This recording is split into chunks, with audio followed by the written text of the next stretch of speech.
Katonda mulungi akaseera konna webukeredde ku machaga leero nga balengera ebiseregende bya loole emmotoka ezitisse abavubuka oba amaje okuva mu Rwanda nga bayingidde Goma Congo nga bavubuka bano bonna boogera Lunyarwanda era buli omu yeebuuza kye kigenda mu maaso. Kagame ku luno tatidde era ebyokwekweka byavuddewo n'okwekereza buli kimu obujulizi bonna mu kaseera kano amaje kati ayiwayo mayiwe Majika judde Goma bawambye zi hotels zonna eziri mu Goma awo wonna bajjudde mu Goma amaje ga Rwanda nenga ne mukaseera kano nga ne TV zonna okwetoloola Europe zitandise okwebuuza ki ekiddako M23 kichezaako kuba kati bali stuck bali mu kibuga wakati amaje bali outnumbered. Kagame aweereza amaje nago digatuuse bulungi kuba M23 waliwe bali roadblocks olw'obungi oba South Africa bwe yakoze kati wulira TV eze Europe bishi ezibuuza kuba M23 rebels have said they are no longer interested in taking more territory from the Democratic Republic of Congo. After olutalo lw'amaanyi olwatutte aba M23 lukaga lulambo kubanga balizira kumwa UN ekyakola olutalo lw'amaanyi bekyali ku lutalo lw'amaanyi olw'okunganya zimayiti eziri ku street zireme kuwunyirira abantu n'okubanga baziteekamu ekitiibwa zitwalibwe abambaddizibe bazadde baabwe kuba abamu bambi baana nzaalwa y'omwo okitegeera abaabuzibwabuzibwa abatamanyi kikyakukola.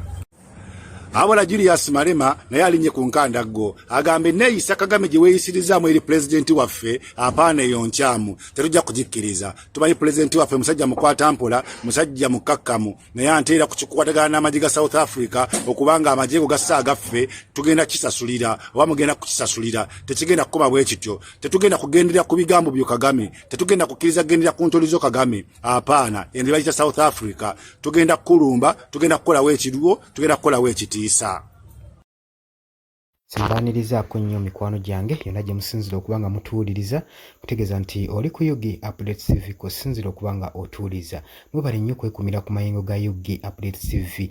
Mikwano gyange abali emitala w'amayanja, abali Qatar, abali Dubai, abali Saudi Arabia, abali Oman, abali Qatar, abali mu US, abali mu UK, nammwe abali mu South Africa, nammwe abali ku muliraano Kenya, mbanirizaako mwebale mulimu gw'amaanyi ogwo mukola ogw'obutawera okubanga mutuwuliriza, omulayikinga, omusubscribinga, omusharinga.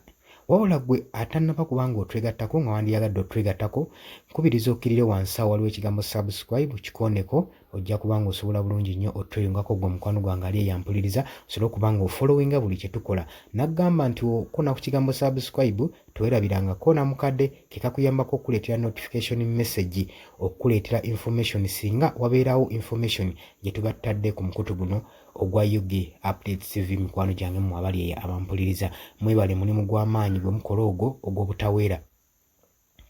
Ngenda mu maaso n'okutegeeza abantu mwena abaagala okulanga ne Yugi Updates TV. Ennamba y'essimu ya WhatsApp kweri eyo gye tubateereddeko gy'oba oyitako osobole okubanga ocommunicatinga naffe tujja kubeera nga tukufuna ddala bulungi nnyo osobole okulanga bizinensi yo nawe okuba bizinensi yo abantu mu maaso esobole okubanga emanyikibwa gwe omukwano gwange ali eyo ampuliriza.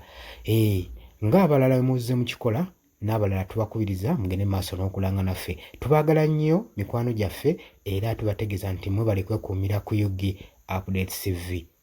Mweraba.